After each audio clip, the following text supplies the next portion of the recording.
ബോധവൽക്കരിക്കുന്ന ഈ ശ്രമം തീർച്ചയായിട്ടും തുടരണം എന്ന് പറഞ്ഞുകൊണ്ട് നിർത്തുന്നു. നന്ദി. 9 വയസ്സ് ഞാൻ എന്റെ ബാബുവിനെ കൊടുത്ത ലാസ്റ്റ് വാക്സിൻ HPV വാക്സിനാണ്. എന്തിനാണത്?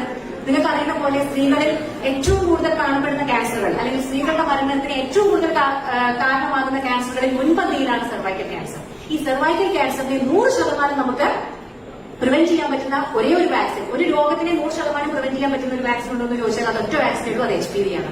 അത് നിങ്ങൾ തിരക്കി കൊടുക്കാം ആക്ച്വലി. കാരണം ഇത് വേറെ പല ജനൈറ്റൽ രോഗങ്ങളെ പ്രിവെന്റ് ചെയ്യുന്നുണ്ട്. പക്ഷെ ഇന്നത്തെ അച്ഛന്മാർക്ക് അതിനെപ്പറ്റി അറിയുന്നില്ല. അപ്പോൾ ഇതെല്ലാം ഞാനതിൽ എഴുതിയിട്ടുണ്ട്. അടുത്തത് ഭക്ഷണമാണ്. അതിനെപ്പറ്റി ഇനി പ്രത്യേകിച്ച് പറയേണ്ട കാര്യമില്ലല്ലോ. പ്രത്യേകിച്ച് നമ്മൾ ഈ ജീവിക്കുന്ന UAE ഭക്ഷണക്രമം വളരെ പ്രശ്നമാണ്. കാരണം ജങ്ക് ഫുഡിന്റെ ഒരു കുത്തൊഴുക്കാണ്. കുട്ടികളുടെ നോർമൽ ഭക്ഷണം തന്നെ പിസയും ബർഗറും ആവുന്ന ഈ കാലഘട്ടത്തില് പലർക്കും ഇന്നും ഞാൻ കാണുന്നത് 3 വയസ്സിലും 4 വയസ്സിലും കുട്ടികൾക്ക് മിക്സിയിൽ അടി അമ്മമാരാവാൻ അല്ലെങ്കിൽ അമ്മമാരും അച്ഛന്മാരും ആവാൻ പോകുന്നവർ ആയവർ അമ്മൂമ്മയും അപ്പൂപ്പനുമായവർ എല്ലാവരും ഈ ഒരു ബുക്ക് വായിക്കുക. നിങ്ങളുടെ വലിയ അഭിപ്രായങ്ങൾ അറിയിക്കുക. Thank you.